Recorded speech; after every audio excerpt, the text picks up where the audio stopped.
देश के पूर्व सैनिकों और तीनों सेना के जवानों और अधिकारियों को वन रैंक वन पेंशन ना देना सीधे सीधे देश के इन 30 लाख सैनिकों, पूर्व सैनिकों से विश्वासघात है, धोखा है।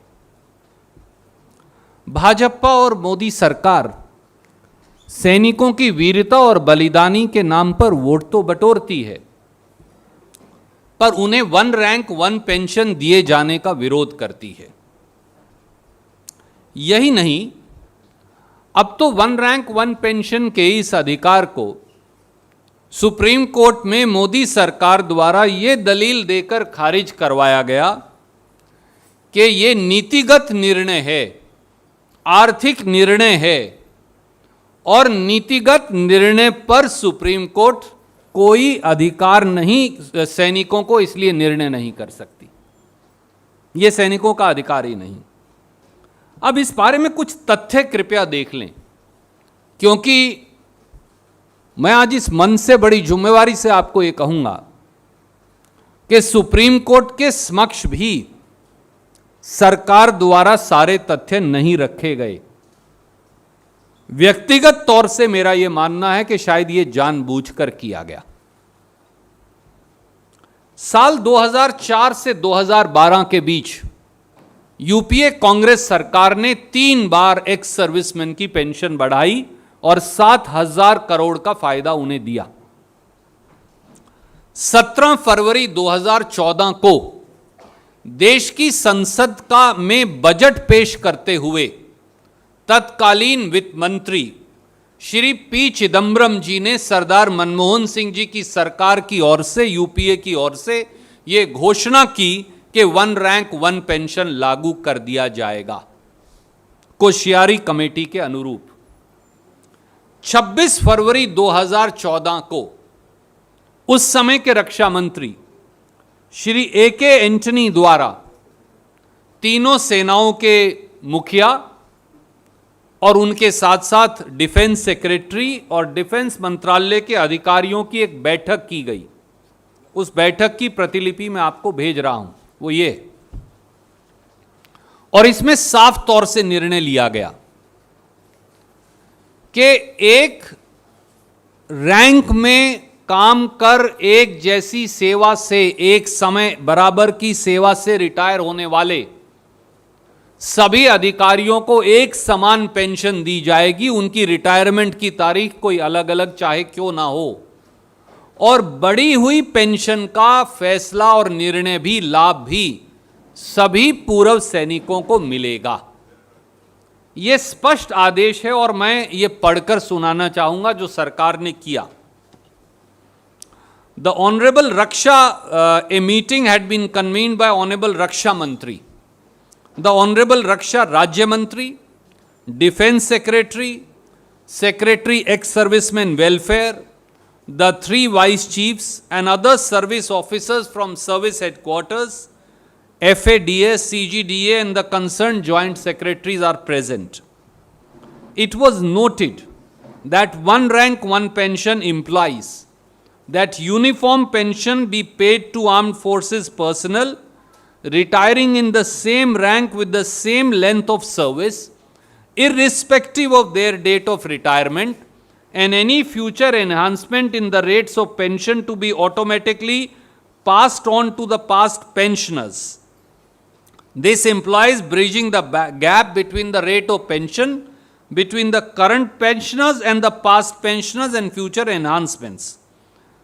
Para 5 is important. He directed, it's a decision, he directed that CGDA may initiate necessary steps in consultation with the 3 services, MOD Finance and Department of Ex-Servicemen Welfare, to give effect to this decision. It's not a policy. He said we've decided this. He also emphasized that family pensioners etc. be included. 24 अप्रैल 2014 को कांग्रेस सरकार ने एक आदेश जारी किया, रक्षा मंत्रालय ने बाकायदा। इस आदेश की प्रतिलिपि मैं आपको भेज रहा हूं, और हमने कहा as decided in the meeting on OROP chaired by Honorable Raksha Mantri on 22 April 2014, a working group is constituted as follows to finalize the modalities of implementation of OROP. OROP is decided. Only modalities of implementation have to be decided based on the principles specified in the previous meeting on OROP held on 26 February 2014. यानी 26 फरवरी को जो निर्णय किया है उसे लागू करने के लिए एक ग्रुप बनाया गया। और ये तीसरा कागज जो शायद सुप्रीम कोर्ट देख ही नहीं पाई, इन दोनों को भी और तीसरे को भी, ये वो कागज है जिससे OROP कैसे लागू होगी, और ये तीनों सेना के प्रमुखों को भेज दिया गया। और इसमें बाकायदा जो 26 फरवरी की मीटिंग है उसका खुलासा है।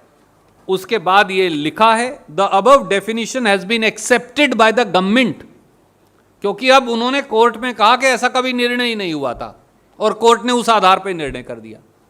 The above definition has been accepted by the government for implementation of OROP, therefore uniform rate of pension including family and invalid pension will be paid। और उसके बाद आगे कहते हैं the OROP will be implemented in the following manner। ये आप पढ़ लेंगे, ये इसके अगले पन्ने पे लिखा है बाकायदा कैसे ये लागू होगी और कितना पैसा इस्तेमाल में आएगा, कितना पैसा देना पड़ेगा, उसकी डिटेल्स भी इस चिट्ठी में। साथियों, उसके बाद यूपीए की सरकार चली गई, कांग्रेस की सरकार चली गई। 23 अक्टूबर 2014 को दिवाली वाले दिन सियाचिन ग्लेशियर पर और 10 जुलाई 2014 को तत्कालीन वित्त मंत्री अरुण जेटली साहब ने अपनी बजट स्पीच में कहा कि हाँ, हम OROP लागू करेंगे। पर 7 नवंबर 2015 को एक नया आदेश मोदी जी ले आए और उसमें उन्होंने 1 रैंक 1 पेंशन को 1 रैंक 5 पेंशन बना दिया, OROP को खत्म कर दिया। और दूसरा ये कह दिया कि प्री मैच्योर रिटायरी जो हैं उनको OROP नहीं मिलेगा। ज्ञात रहे कि 46% सैनिक प्री मैच्योर रिटायर हो जाते हैं।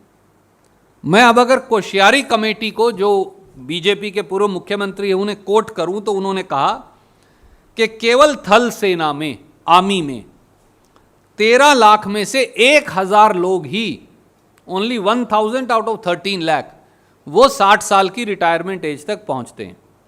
अधिकतर जवान जूनियर कमीशन्ड ऑफिसर यानी 80% 40 साल की आयु तक रिटायर हो जाते हैं और घर चले जाते हैं।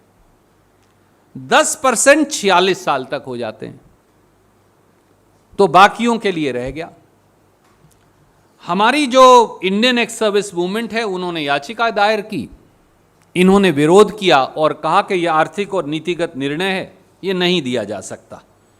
हमारे आज 30 लाख पूर्व सैनिकों और वायुसेना, नौसेना और थल सेना, आर्मी, एयरफोर्स और नेवी, इन सब के सैनिकों और अधिकारियों की ओर से 7 सवाल मोदी जी और भाजपा सरकार से हैं। क्या 30 लाख पूर्व सैनिकों को 1 रैंक 1 पेंशन से जानबूझकर वंचित करना देश की सेनाओं से विश्वासघात नहीं? नंबर 2, क्या कारण है कि मोदी सरकार ने सुप्रीम कोर्ट में OROP का विरोध किया? नंबर 3, क्या कारण है कि मोदी सरकार OROP पर कांग्रेस यूपीए सरकार के 26 फरवरी 2014 और 24 अप्रैल 2014 के आदेश को लागू करने से सुप्रीम कोर्ट के समक्ष इनकार कर रही है? नंबर 4, क्या कारण है कि मोदी सरकार ने तत्कालीन वित्त मंत्री पी चिदम्बरम जी के कोश्यारी कमेटी के अनुरूप OROP लागू करने की 17 फरवरी 2014 के संसद के पटल पर किए गए वादे को यह कहकर सुप्रीम कोर्ट में ठुकरा दिया कि यह सरकार का निर्णय ही नहीं है? साथियों, ये आपकी सरकार कह रही है कि बजट स्पीच जो है वो सरकार का निर्णय नहीं होता। 5वां, क्या कारण है कि मोदी सरकार ने तत्कालीन रक्षा मंत्री AK एंटनी जी द्वारा 26 फरवरी 2014 को की लिए गए निर्णय को सुप्रीम कोर्ट के समक्ष ये कहकर ठुकरा दिया कि ये सरकार का निर्णय नहीं है। छठा सवाल, क्या कारण है कि यूपीए कांग्रेस सरकार द्वारा ओआरओपी सभी हमारे पूर्व सैनिकों को देने के निर्णय को बावजूद मोदी सरकार ने इसे बदल दिया और इसे लागू करने से इनकार कर रही है? और सातवां और आखिरी सवाल कि क्या 5 राज्यों में छाती ठोककर ओआरओपी लागू करने के निर्णय के बदले वोट बटोरना महज एक चुनावी जुमला था? आदरणीय प्रधानमंत्री जी, रक्षा मंत्री जी, देश के 30 लाख से अधिक पूर्व सैनिकों और देश की तीनों सेनाओं में काम कर रहे सैनिकों और अधिकारियों की ओर से हम अनुरोध करते हैं कि 1 रैंक 1 पेंशन को कांग्रेस यूपीए सरकार के 26 फरवरी 2014 और 24 अप्रैल 2014 के अनुरूप कृपया करके लागू करें। यह हाथ जोड़कर आपसे अनुरोध है। प्रजातंत्र में चुनावी जीत, आप 4 राज्यों में जीते हैं, हम हारे हैं। प्रजातंत्र में चुनावी जीत वादे करने के लिए होती है, ना कि सैनिकों, पूर्व सैनिकों को छलने के लिए। उम्मीद है कि सरकार इस पर पुनर्विचार करेगी और मैं केवल सुप्रीम कोर्ट के निर्णय के एक पैरा की तरफ आपका ध्यान आकर्षित करूंगा।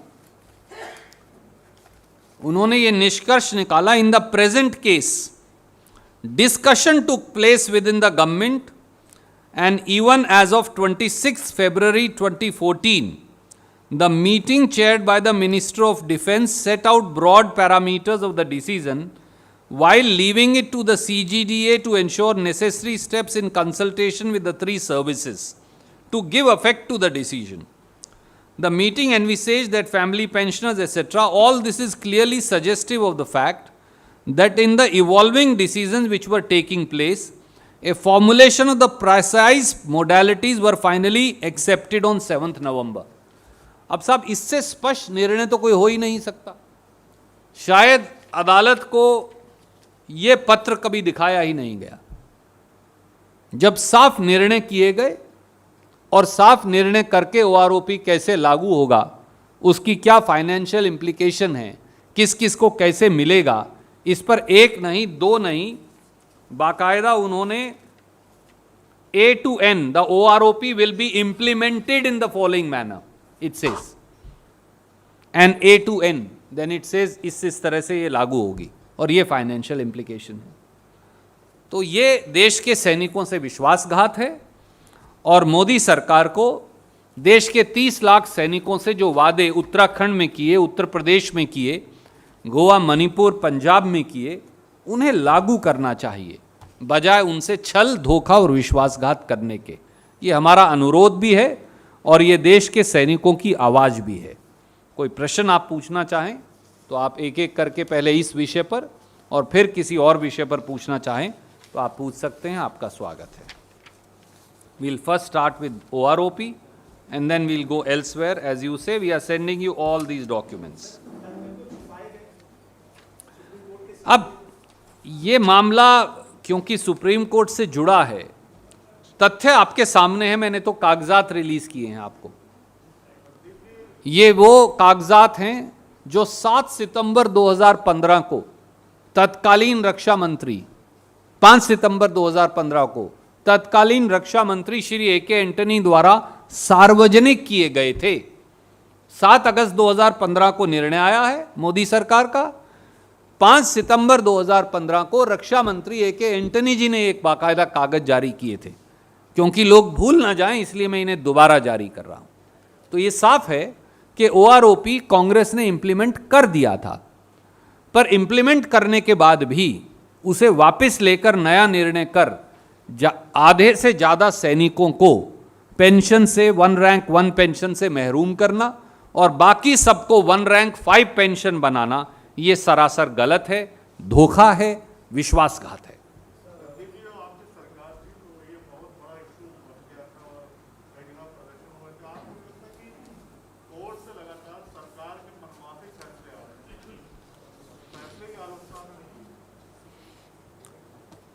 सुप्रीम कोर्ट का ये निर्णय उचित नहीं, क्योंकि ये तथ्यों पर आधारित नहीं। सुप्रीम कोर्ट का यह निर्णय कहीं ना कहीं 30 लाख से अधिक सैनिकों और तीनों सेनाओं के हितों पर कुठाराघात है। सुप्रीम कोर्ट का यह निर्णय सरकार द्वारा नीतिगत निर्णय की दलील देकर और आर्थिक बोझ सरकार पर ना पड़े यह दलील देकर, और अदालत निर्णय ही नहीं कर सकती इसका, यह दलील देकर उसके बाद यह निर्णय आया है। क्या कारण है कि देश की सरकार, देश के प्रधानमंत्री जो सैनिकों की वीरता और बलिदान पर वोट बटोरते हैं, भारतीय जनता पार्टी जो वीरता और बलिदान की दुहाई देती है, हर रोज हमारे शहीद सैनिकों की फोटो लगाकर वोट मांगते हैं, जब उन्हें रिलीफ देने की बात आती है तो सुप्रीम कोर्ट में ये जाकर कहती है कि 1 रैंक पेंशन का अधिकार ही नहीं है। This is a policy matter, this you can not decide it, this is the argument that is being given, और पूरे तथ्य भी नहीं है। The sacrifice of our soldiers is sacrosanct for all 140 crore Indians. But it is the bitter truth that Modi ji and Bharatiya Janata Party have been trying to make political capital out of the sacrifice of soldiers of this country belonging to the 3 armed forces. Why is it that when it comes to taking credit for their sacrifice and consequently collecting votes, Modi government is in the forefront, but when it comes to giving relief and 1 rank 1 pension to our soldiers and ex-servicemen, Modi government causes obstruction in their way by telling the Supreme Court it is not the right. 1 rank 1 pension, they say, according to BJP, is not the right of our ex-servicemen. They say it's a policy matter that will have financial implication, and that's why court should not direct.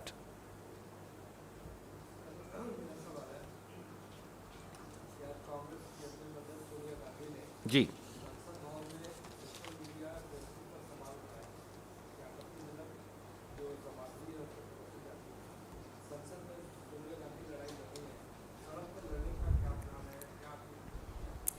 आदरणीय कांग्रेस अध्यक्षा श्रीमती सोनिया गांधी जी ने आज देश का ध्यान एक अति महत्वपूर्ण मुद्दे की ओर आकर्षित किया, जिसमें बहुत बड़े धनवान धनाढ्य व्यक्ति,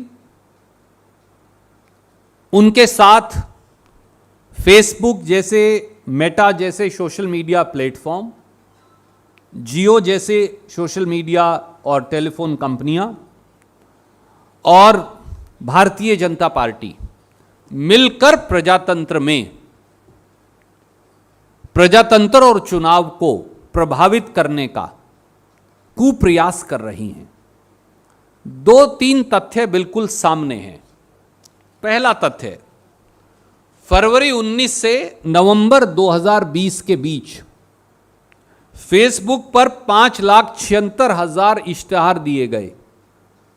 उनमें से केवल आधे इश्तिहार ही भाजपा ने खुद दिए, बाकी आधे इश्तिहार कुछ कंपनियों द्वारा दिए गए, जिनमें एक न्यू जे है। न्यू जे जियो की कंपनी है। जियो जिस तरह से आगे बढ़ा है हमें मालूम है, और इस न्यू जे नाम की कंपनी एक फेसबुक पेज चलाती है जिसे लोग न्यूज पोर्टल मानते हैं, और यह भारतीय जनता पार्टी के एक नेता के भतीजे की कंपनी है और फंडेड है जियो से। पर यह कंपनी नुकसान में है, कोई आज तक पैसा कमाया नहीं, पर इसके सारे इश्तिहार राहुल गांधी जी कांग्रेस पार्टी के खिलाफ दुष्प्रचार और भारतीय जनता पार्टी को प्रमोट करने पर सारा इश्तिहार लग रहे हैं। तो स्वाभाविक तौर से ये भाजपा की ओर से काम हो रहा है, पर पैसा कौन दे रहा है? पैसा इस न्यू जे में जियो कंपनी का लगा है। इसी प्रकार से जुपिटर कैपिटल नाम के कंपनी के पेजेस हैं। भाजपा के मंत्री हैं राजीव चंद्रशेखर जी, ये उनकी कंपनी है, और न जाने और कितने लोग हैं, और वो न्यूज चैनल के मालिक भी हैं। और न जाने और कितने और लोग हैं। तो क्या अब बड़े बड़े धनवान लोग, इस देश में अरबों खरबों रुपया रखने वाले लोग, सरकार के साथ मिलकर फेसबुक जैसे सोशल मीडिया प्लेटफॉर्म जिसकी बहुत पकड़ है या पहुंच है, मैं कहूं पहुंच है वो सही शब्द होगा, उनका दुरुपयोग कर विपक्षी दल कांग्रेस को बदनाम करने की साजिश करेंगे और सरकार का मिथ्या प्रचार करेंगे। और वो पैसा कंपनियों के फंड से आएगा जो बीजेपी के प्रचार में इस्तेमाल होगा। आपको मालूम है कि हमारे देश में थर्ड पार्टी या प्रॉक्सी एडवर्टाइजमेंट कानूनी अपराध है चुनाव में। क्या चुनाव आयोग इसका संज्ञान लेगा कि उनका कैसे बेवकूफ बनाया गया? क्या यह इलेक्टोरल ऑफेंस नहीं है? क्या चुनाव आयोग को इस पर संज्ञान नहीं लेना चाहिए? क्या देश की सुप्रीम कोर्ट को भी सुओ मोटो इस पर संज्ञान नहीं लेना चाहिए? क्योंकि जब प्रजातंत्र पर हमला बोला जाएगा तो संविधान और प्रजातंत्र दोनों खतरे में हैं। और इसका एक दूसरा पहलू भी है कि फेसबुक जैसा प्लेटफॉर्म विज्ञापन के लिए कांग्रेस पार्टी से तो 53,776 रुपये लेता है और बीजेपी से 41,844 रुपये लेता है। क्यों भैया? एक ही चीज के दो रेट कैसे हो सकते हैं? जो सरकार में होगा क्योंकि उनसे फायदा लेना है उनके लिए अलग रेट, और विपक्षी दलों के